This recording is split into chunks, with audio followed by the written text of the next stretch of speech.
Pode? Foi? Boa tarde. Oi. Oi. Oi. Boa tarde. É que eu fiquei te contestando ali. Eu fiquei, oi.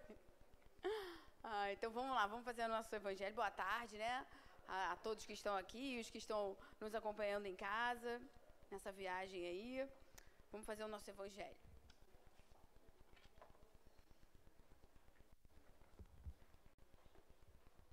Capítulo 4, ressurreição e reencarnação. A reencarnação fazia parte dos dogmas dos judeus sob o nome de ressurreição. Somente os saduceus, que pensavam que tudo acabava com a morte, não acreditavam nisso. As ideias dos judeus sobre esse ponto, como sobre muitos outros, não eram claramente definidas, porque só tinham noções vagas e incompletas acerca da alma e da sua ligação com o corpo. Acreditavam que um homem que vivera podia reviver, sem saberem precisamente de que maneira o fato poderia dar-se. Designavam pelo termo ressurreição o que o Espiritismo mais judiciosamente chama reencarnação. Com efeito, a ressurreição propõe o retorno à vida do... Parou. Oi, voltou. Peraí, agora me perdi. Pressupõe o retorno à vida do corpo, que já está morto, o que a ciência demonstra ser materialmente impossível, sobretudo quando os elementos deste corpo já se acham desde muito tempo dispersos e absorvidos.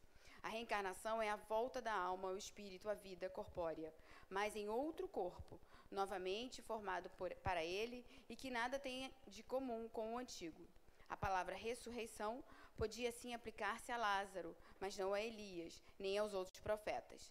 Se, portanto, segundo a crença deles, João Batista era Elias, o corpo de João não podia ser o de Elias, pois que João fora visto criança e seus pais eram conhecidos.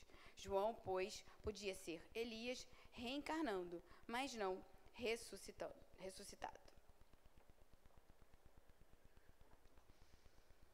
Jesus, mestre amigo, neste momento, solicitamos o seu amparo, que essa espiritualidade amiga que nos envolve possa nos conectar à sua mente, a essa irmã querida que nos traz aqui e que nos inspira cada vez mais. Pedimos que nos ajude na compreensão, que a espiritualidade amiga nos envolva a todos e que possamos dar início aos nossos estudos. Muito obrigada, Jesus. Graças a Deus.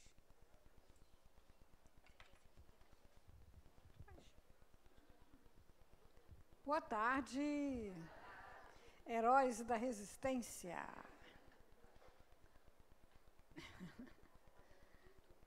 Hã? Fala do YouTube. O YouTube é legal, né?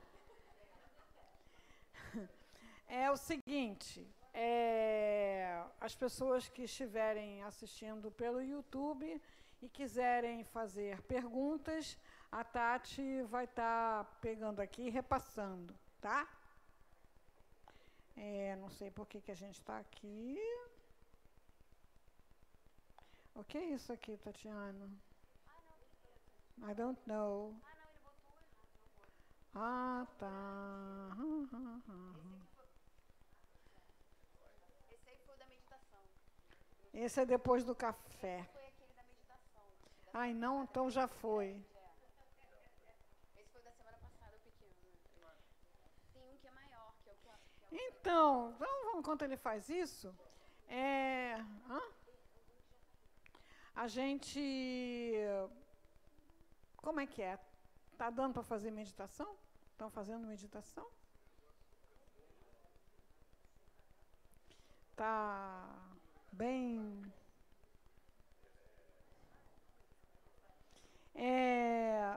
A gente tem, né, como foi apresentado aqui, sugerido que vocês pesquisassem, muitas técnicas, né, muitas propostas. Eu gosto muito da Camila Zen, meditação para ansiedade, que claro que tem outras mestres que ensinam isso, mas ela ensina isso ali para iniciantes muito bom, que é você inspira contando. Eu vou contar aqui como eu conto, tá? Com certeza a minha conta está errada, porque eu nunca fui boa em matemática. Então, você conta, inspira. 1, 2, 3, 4. Segura, 7. 5, 6, 7, 8, 9. Expira, 4. 10, 11, 12, 13. Está tudo errado. A matemática. O que acontece? Conforme você vai aumentando a tua capacidade respiratória, você vai aumentando a conta. Então, o 4 é um número, digamos assim, para começar. 1, 2, 3, 4. Segura. 1, 2, 3, 4. Solta. 1, 2, 3, 4. Aguarda 4 antes de inspirar de novo. Tem gente que chega, conta até 10, conta até, né? Mas para começar, 4 está bem legal. O que vai fazer, o que vai acontecer quando você começa a fazer isso? É que os seus pensamentos vão ficar, assim, meio desorientados. O que ela está fazendo? O que ela está pensando? Né? E aquela conta que ela tem para pagar amanhã? E aquele problema que aconteceu ontem? Aí você senta numa poltrona e você assiste os pensamentos passarem sem segurar nenhum. Como acontece? Você está vendo lá, está passando. E o que você está pensando? 1, 2, 3, 4. 1, 2, 3, 4. 1, 2, 3, 4. Você não precisa fazer isso 10 minutos. Um pouquinho de tempo que você faz isso, você já consegue diminuir bem a ansiedade e você vai aprendendo a se distanciar do pensamento que está fazendo mal, que é tóxico, que é, né? Vai aprendendo que você não é seus pensamentos, que existe uma distância, que o seu pensamento só passa a ser real quando você segura. Então a gente escuta falar muito isso, mas é diferente ouvir falar de experimentar, tá? Então, o que a gente vai procurar aqui? A nossa famosa revisão.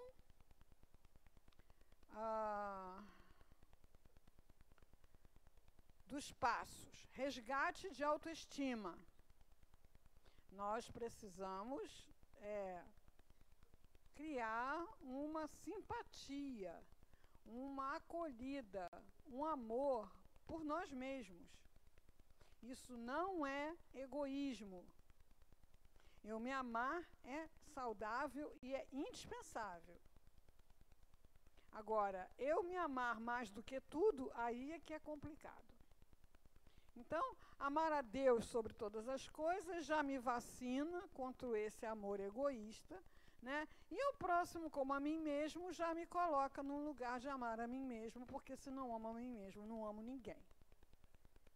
Então, a autoestima é fundamental, porque tudo que vai vir aí para baixo é cuidado, é seu cuidado com você.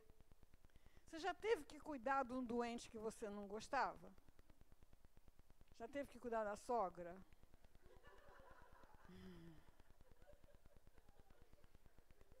Aquela sogra que não teve uma filha mulher. Né? E as outras noras querem nem saber. Então, sobrou para você. Né? Você é da área de saúde, aí você tem um paciente que é positivo, você tem um paciente até que gosta das mesmas coisas que você, vocês até têm uma conversinha legal. Agora, você tem um paciente que você abre a tela do computador, vê aquele nome, ai meu Deus. Aí tem que comer um chocolate antes de chamar, né? Então, quando eu não amo esse doente que sou eu tenho muita dificuldade de pôr essas coisas em prática. Por isso eu preciso me amar, reconhecer que eu tenho direito à vida, à saúde, à felicidade, reconhecer que isso só depende de mim, reconhecer que eu mereço. Ai, mas eu sou um espírito muito imperfeito. Disso cuidam os guias espirituais. Quem é que cuida do futuro do aluno rebelde na escola? Quem cuida do futuro dele? É ele mesmo? Não. É um conselho de classe, é um setor ligado à psicologia, psicopedagogia. Então, tem pessoas qualificadas para olhar para aquele comportamento adoecido e ver o que é melhor para ele. Não é ele mesmo. Você olha, eu quebrei a vidraça, então eu mereço 50 cacetadas. Ele não tem condição de fazer isso. A gente não tem como dosar, avaliar os incômodos, os sofrimentos, as frustrações que sejam salutares para nós. A gente tem que fazer o nosso melhor. Do que é melhor, cuidam os guias espirituais, aqueles que têm qualidade para isso, né? Então, eu preciso me amar. Qual é a música para treinar isso? Eu me amo, eu me adoro. Pois é. Não posso mais viver sem mim. Realmente eu sou a única pessoa sem a qual não posso viver. Todas as outras, por mais amadas, próximas, queridas, importantes que sejam, podem e irão sair da minha vida, porque a lei é de impermanência, e eu não vou deixar nem de existir, nem de ter possibilidades de ter saúde, produzir, ser um elemento positivo na criação por conta disso, né? Então, preciso resgatar a autoestima, preciso ter um sonho, para daqui a 6 meses, para daqui a 1 ano, para um prazo lá, racional, que eu estabeleça, mas eu preciso ter alguma coisa no meu futuro, que não seja a decadência, a morte, o abandono, a saúde, o apocalipse. Agora tem um tal relógio que mede o apocalipse. Eu não posso. Tem um tal relógio que os cientistas fizeram. Então, está perto da humanidade detonar uma bomba atômica. Aí faltam 6 segundos para o apocalipse. Como que a pessoa vai viver com isso? Então, enquanto o apocalipse não chega, vamos aproveitar, né? Aqui agora. Então, eu quero fazer aulas de pintura, eu quero fazer aulas de violão, eu quero aprender alemão, eu quero conhecer a cachoeira, não sei de onde, eu quero aprender a costurar, eu quero abrir uma fábrica de doce, enfim. A gente tem que ter um projeto pessoal, porque nós vivemos atendendo a projetos familiares, de trabalho, da casa espírita. Ok, legal, nenhum homem é uma ilha, mas eu tenho que ter um projeto pessoal, algo que dê sentido à minha vida. Não existe saúde e vida sem sentido, são incompatíveis. Atuar pelo pensamento, aquele negócio, né? Eu sou o astronauta. Eu tenho que sair da nave para consertar a nave. Então, quando eu estou me sentindo mal, o que eu penso? Minha culpa, foi alguma coisa que eu fiz. Daqui para frente isso só vai piorar. Então, é isso que vai acontecer. Daí para frente só vai piorar. Então, sai da nave, está pensando isso? Errei muito até agora, daqui para frente só vai piorar. Não, esse pensamento precisa ser consertado, ele está com defeito. Então, consertar o pensamento, como é que você conserta seu pensamento? Entre outras possibilidades, a caixinha de emergência. Lá você botou uma página que você percebeu que tem esse efeito para você. Lá você botou uma música que você percebeu que muda você de lugar de pensamento. Lá você botou uma frase, uma poesia, né? A Tatiana arrumou aquele trambolhão, disse que ia trazer toda semana, é claro que não está trazendo, né? Era melhor ter trazido a pequena, né? Vou ajeitar isso, vou ajeitar. Porque traz aqui trambolhão, né?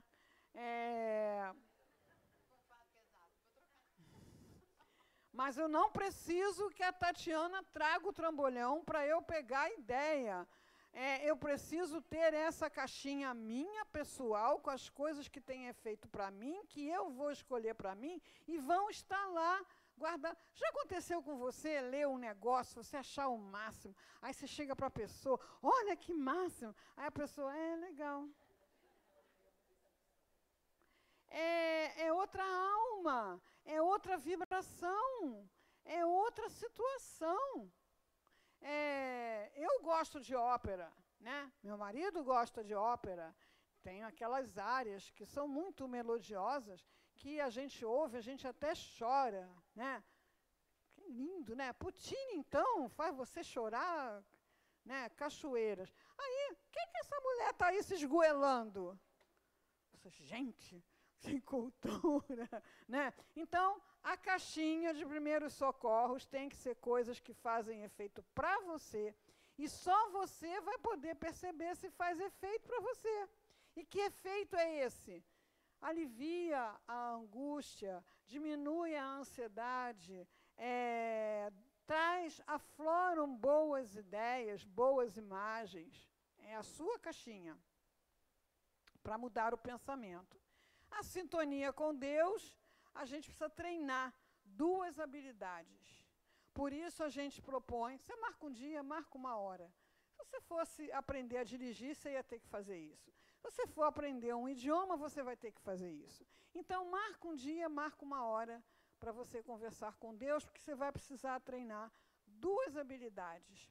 A primeira habilidade é saber, afinal de contas, qual é o problema. Porque a gente reclama tanto, a gente choraminga tanto, a gente se agita tanto, que se alguém chegar, isso aconteceu comigo. Afinal de contas, qual é o problema? Eu estava com câncer, estava chorando, estava desesperada, estava me descabelada. Até que alguém me perguntou, afinal de contas, qual é o problema? O problema é que eu vou morrer. Ah, tá, você não sabia disso.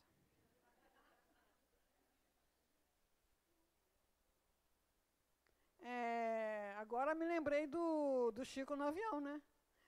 Pode morrer sim. Então, senta e morre com educação. O problema não era que eu ia morrer.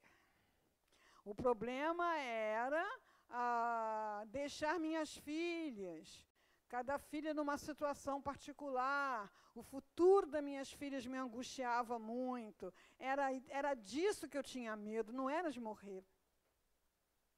Mas eu não sabia qual era o problema. Aí vem a outra pergunta. Tá, e o que você está fazendo? Eu estou tentando. Pois não tente, consiga. Primeiro eu fiquei aborrecida com isso. Caramba, que frieza. Pois não tente, consiga. Depois eu fiquei pensando, o que ele está dizendo? Ele está dizendo que eu posso conseguir. Ninguém vai dizer para uma pessoa, não tenta, consiga, se você está vendo que ela não tem como conseguir.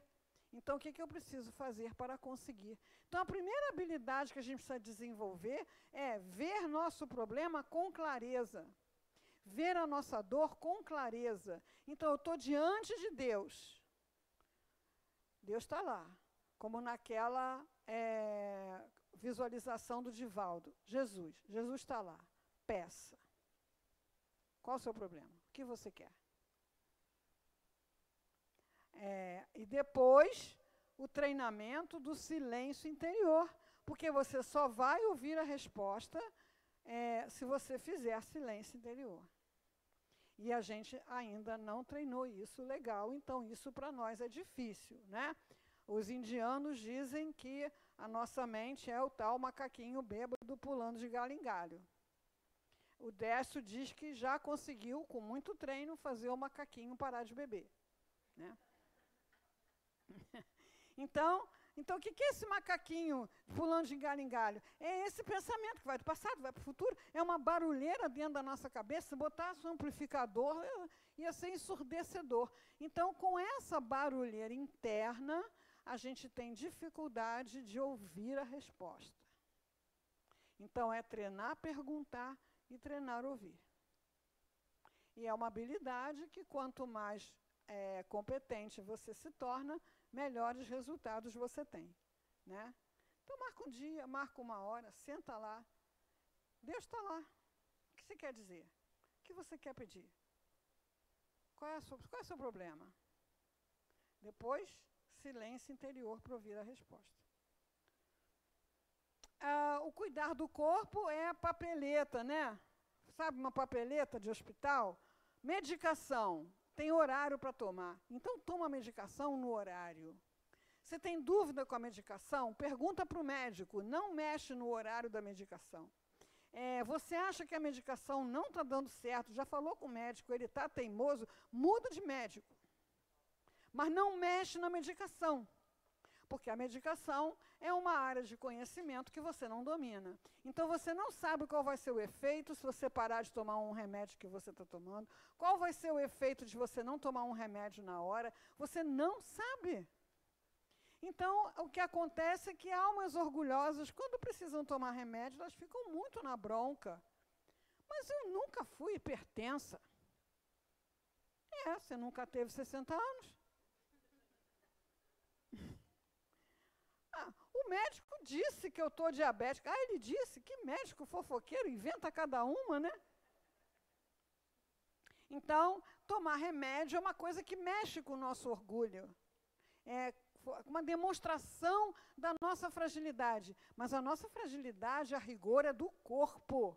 Nosso corpo é frágil, é sujeito a descontroles, disfunções, doenças. Mas o espírito vai adoecer junto com o corpo se quiser. O espírito não é frágil. Ele só precisa aprender a descobrir sua força e a usar sua força. Então, medicação. Qual é a melhor alimentação? Melhor comida para comer para ter saúde? A gente vai ver isso hoje? Todo mundo sabe, né? Sem sacolão não tem salvação. Se no seu prato não tem nada que veio do sacolão, é ruim. Então, mais descascar do que desempacotar, né? Aquelas coisas. Beber água. Fala nisso, volta aqui. Não gosto de água. Você não pode não gostar de água, entendeu? Dá seu jeito. Bebe um pouquinho de cada vez, pinga uma gotinha de limão, bebe gelado, uma pedrinha de gelo, carrega a garrafinha, mas você não pode ficar sem beber água, senão o seu rim não tem líquido para eliminar as toxinas. O volume sanguíneo diminui, isso tem consequências enormes. Resseca o olho, dá enxaqueca. Então, não tem essa opção, não gosto de água. Tá? Então, já vou beber.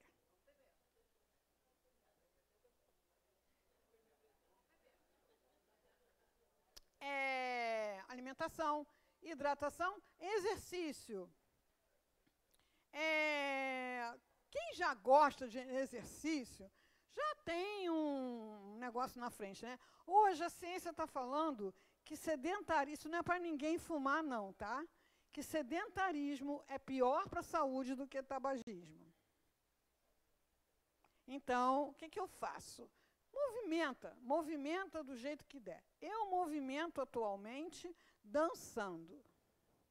Sempre gostei de dançar. Não aguento dançar muito tempo, tá? Porque tem um monte de encrenca aqui, né? Mas se tiver uma música, eu danço, natural, não preciso fazer força nenhuma. Se tiver uma música, eu danço. Então, eu boto um sambinha, eu boto um rock, eu boto lá qualquer coisa que faça dançar e danço, às vezes 3 músicas, às vezes uma só. Mas tem que sair do ponto zero.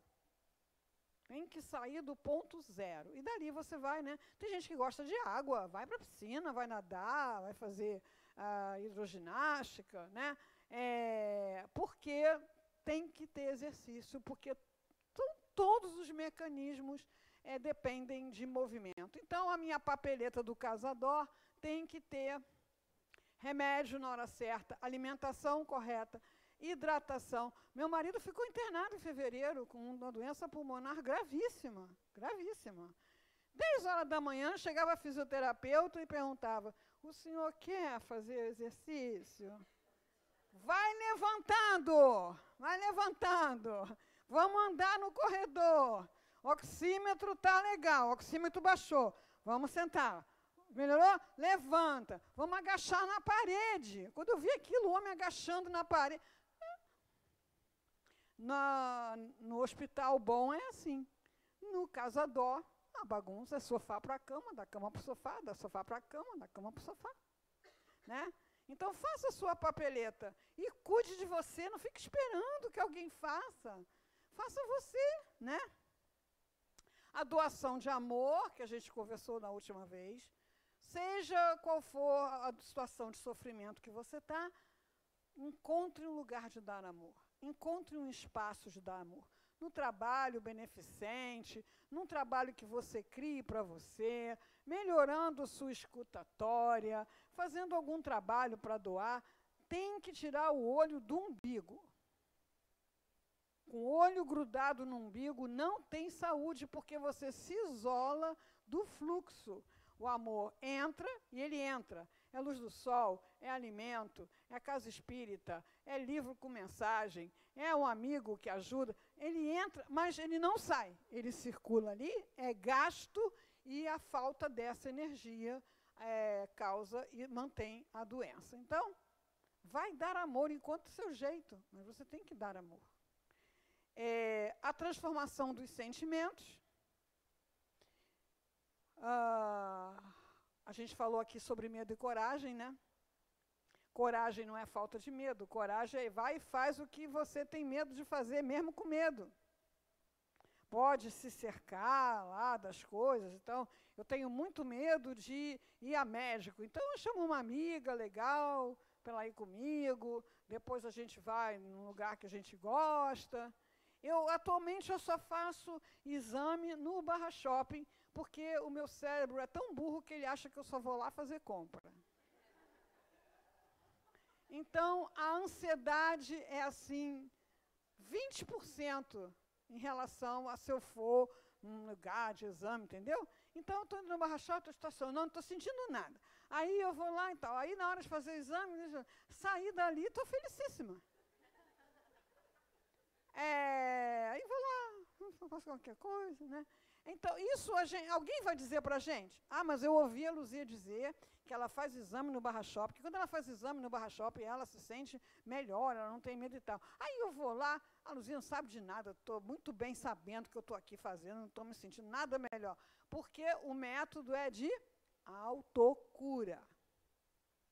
O fato é que você tem que se dar esse olhar, essa escuta, essa atenção, esse trabalho. A autocura é com você, né? E desse item aí, sentimentos que curam, a gente destacou esses dois aqui, que é perdão e auto-perdão, se refere a culpa e mágoa, tá? Eu vi ontem na TV italiana, não sei se resgata isso de YouTube em algum lugar, o Papa Francisco tem um dia lá que ele vai num lugar lá falar com as pessoas. Não é aquela coisa da janela, não, é um auditório. E ele estava falando de culpa. Quando ele começou a falar de culpa, eu liguei o maior antenão. Parecia que ele estava falando um texto de Joana. Falando que Deus não culpa você de nada. Que Deus não anota, nem se lembra dos seus erros. E uma coisa que eu já fui inspirada a falar, que certamente isso não saiu da minha cabeça, quando você errou, Deus estava lá e permitiu. Agora, permitiu por saber, por ter o conhecimento das N coordenadas ali envolvidas. Mas você podia ter escolhido outra coisa. Mas você escolheu aquilo e foi permitido, Deus estava presente. Jesus é o mestre do perdão. Ele veio ensinar a perdoar. Como é que você vai amar os inimigos se não perdoá-los? Então, Jesus diz assim, se quiser ser perfeito, perdoa seu inimigo. Aí você diz o quê? Eu não quero ser perfeito coisa nenhuma. Quer. Você quer. Você quer por quê? Porque a lei é de progresso. Então, todos nós temos esse impulso para melhorar. Todos nós temos esse impulso para subir mais um degrau, mais um giro na espiral. A gente pode esquecer, se distrair, brigar com isso, mas a gente quer melhorar. E a gente quer ser perfeito e a gente vai amar o inimigo um belo dia, sim. E vão começando, os inimigos terríveis, cujos males que nos fizeram, a gente nem tem memória, muitas vezes, foram em vidas passadas, mas aquele que pensa diferente, aquele que tem outra visão política, aquele que torce para outro time, aquele que gosta de uma dança que eu não gosto, vamos separar a pessoa daquelas coisas que eu não gosto e vou amar a pessoa, não preciso gostar do que ela gosta, não preciso gostar de funk, graças a Deus. Mas eu preciso amar quem gosta de funk. Quando ele resolve ouvir o funk 2 horas da manhã, perto da minha casa, então, haja amor, né? Haja amor. Mas, se eu consigo separar, e é isso que está, o Papa Francisco citou, eu acho que é fala de Pedro, né? Deus não quer a morte do pecador, mas do pecado. Agora, quando eu não gosto do que a pessoa gosta, não penso como a pessoa pensa, eu quero que ela morra. Eu não penso isso não. Tira uma foto do seu pensamento nessa hora. Uma vez, uns meninos lá do condomínio pegaram os carrinhos de papai, pararam lá final da minha rua, que é um balão, e começaram a fazer um monte de coisa e ouviam uma música alto, que o bumbo da música tocava no meu travesseiro. Eu orei, eu respirei, uma hora eu fui possuída. Entrei dentro do meu carro, parei meu carro de frente para eles com o farol alto aberto. Se algum deles resolve vir ali, criar caso comigo, eu não estaria hoje aqui falando com vocês. Mas, de alguma forma, aquilo desestabilizou ali e tal, né? E foi cada um entrando no seu carro, indo embora, né? E eu ainda tive raiva para ir lá na portaria.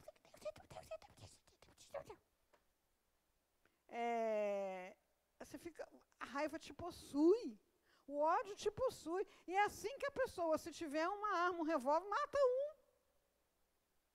Então, é treino, é um galgar de patamar evolutivo, por mais discreto que seja. Agora eu já sei que essa situação me desencadeia isso. Então, outras vezes que aconteçam, que venham a acontecer, eu já vou começar a respirar. 1, 2, 3, 4. 1, 2, 3, 4. 1, 2, 3, 4. Vou fazer outra coisa, né? Então, é preciso que a gente treine, né, o perdão e o auto-perdão. Aqui é tudo sentimento contrário à saúde, que a gente procura desenvolver. Essa música do Mileco, vocês conhecem? Luiz Antônio Mileco foi um divulgador da doutrina espírita, cego de nascença, fundador da SPLEB, que é uma associação para a produção de livros em braille, e ele era musicoterapeuta. Essa música, depois eu passo para a Tati, de repente ela encontra um canal. Não sei. Fala assim, O Deus que eu amo é meu Pai, não meu juiz.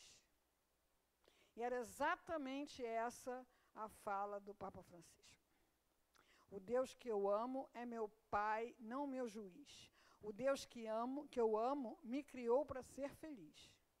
O Deus que eu amo sabe bem dos artifícios, das artimanhas que para mim eu mesmo fiz. O Deus que eu amo me incendeia o coração. É assim, pura terapia do auto-perdão.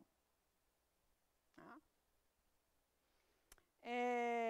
Jesus conta uma parábola de que uma pessoa estava presa porque devia um dinheiro lá. E a pessoa a quem ele devia aquele dinheiro perdoou a dívida dele e ele foi libertado. Ele chegou na rua e encontrou um que devia muito menos, e como ele não podia pagar, ele chamou os soldados para prendê-lo. E aí o Senhor prendeu ele de novo. Né?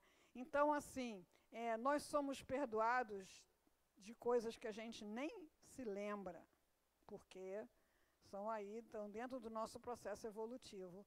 E não queremos perdoar o outro porque pensa diferente de mim, porque gosta da música que eu não gosto, porque teve um comportamento que me machucou, doeu na época, né? Ou está doendo agora. Mas, enfim, Jesus deu, assim, uma lição, né, inesquecível e sublime do alto da cruz. Então, Pai, perdoai-os, porque não sabem o que fazem. No Livro dos Espíritos tem uma pergunta que nos ajuda a entender isso. Todos os homens precisam passar pela fieira do mal? Todos têm que ser maus para melhorar? Não, pela fieira da ignorância. Então, quem não sabe o que faz é ignorante de alguma coisa. Então, quem errou com você tem um título de PhD lá da Universidade de Harvard. Se foi desonesto, se foi indiferente, se abusou da sua confiança, não é mau, é ignorante. E o ignorante está destinado a deixar de ser. Então, não tem por que eu carregar raiva, ódio, ressentimento, que Joana de Ângeles chama isso de lixo. Lixo mental. Quem carrega mágoa, carrega lixo mental. Então, a gente tem que começar já a dar uma bela de uma faxina. Então, por que a pessoa traiu a minha confiança? Ignorante, não sabe o que está fazendo. Ah, sabia muito bem. Não sabe, não. Não sabe. Se soubesse, não faria. Às vezes a gente sabe, teoricamente, mas aquele conhecimento teórico ainda não entrou na habilidade, na competência. Então, ainda não sabe. Se bastasse o conhecimento intelectual, a gente podia aprender a dirigir pela internet, né? Pode aprender a dirigir pela internet? Pode aprender cirurgia pela internet? Não. Você vai aprender a técnica, você vai aprender a teoria, você vai aprender que negócio. Agora, você só vai saber quando você for capaz de saber fazer. E na medicina a gente ainda usa uma terceira etapa, ainda for capaz de ensinar. Então, na medicina a gente aprende, né? Estude, aprenda, faça e ensine. Aí, quando você consegue ensinar, porque a gente escuta, por exemplo, o seminário do Décio, né? Aí acha que aprendeu um monte de coisa. Aí a gente quer contar para alguém, olha, o Décio falou um negócio do circuito. Mas é o quê? Eu não estou entendendo. Não, eu entendi, mas não sei explicar. Não entendeu. Não entendeu. Então, quem erra, erra por ignorância. Seus pais erraram com você? Por ignorância. Você errou com seus filhos? Por ignorância. Não, eu não era ignorante. Eu era pós-graduado em psicologia infantil, né, pela universidade. Só a primeira fase, Claro que o conhecimento é comparado à locomotiva do trem. Sem a locomotiva, o trem não sai do lugar. Agora, uma locomotiva que só tem a locomotiva, não está transportando nada, não está carregando nada, não serve para nada. Então, perdão e auto-perdão. A Louise Hay é uma pessoa que escreveu alguns livros, tem palestras, Você Pode Curar Sua Vida, já desencarnada, que ela fez um trabalho muito interessante, pessoal, um trabalho de autocura, né, relacionando as doenças com as culpas e as mágoas, com os pensamentos de culpa e de mágoa. O livro chama Você Pode Curar Sua Vida.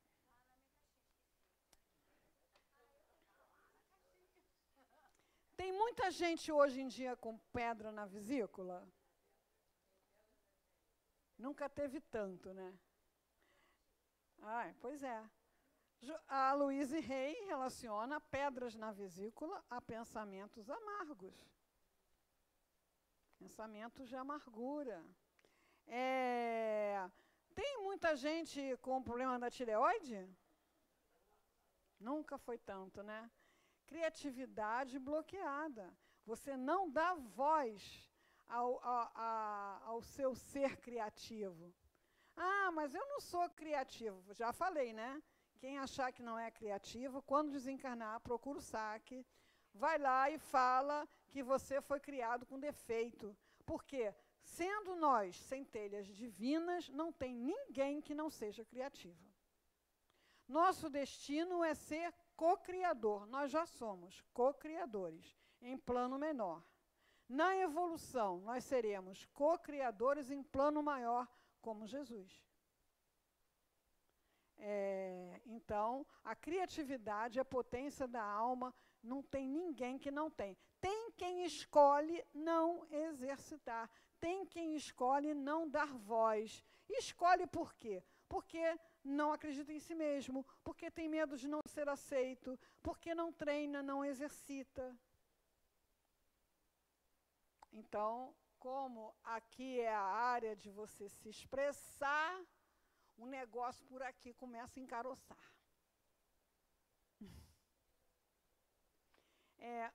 Ela fala muito em amidalite, mas aqui quase ninguém mais tem amígdala, né? Só o pessoal, assim, 40 para cá, 40 anos mais novo, que começou a ter direito de ter amígdala. O pessoal mais para trás, arranca a amígdala, arranca a amígdala. Para engordar, olha só, arranca a amígdala para engordar. Isso tem um fundamento científico, né? A amidalite é causada, a maior parte das vezes, por uma bactéria chamada Streptococcus, que quando não tinha penicilina, ela fazia um estrago. Ela afetava o coração, minha mãe faleceu disso, ela afetava o rim, né? Dava uma glomerulonefrite. Então, antes que aconteça isso, arranca a amígdala. Mas depois dos antibióticos não tem porquê. Fique com a sua amígdala aí, né? Agora, muito problema nessa área. Você está fazendo o que com a sua criatividade? Bloqueando, tampando, engolindo, né? E, Joana, eu selecionei esse capítulozinho aí. Quem tiver episódios diários, dá uma lida. E quem não tiver, compra, que é muito bom.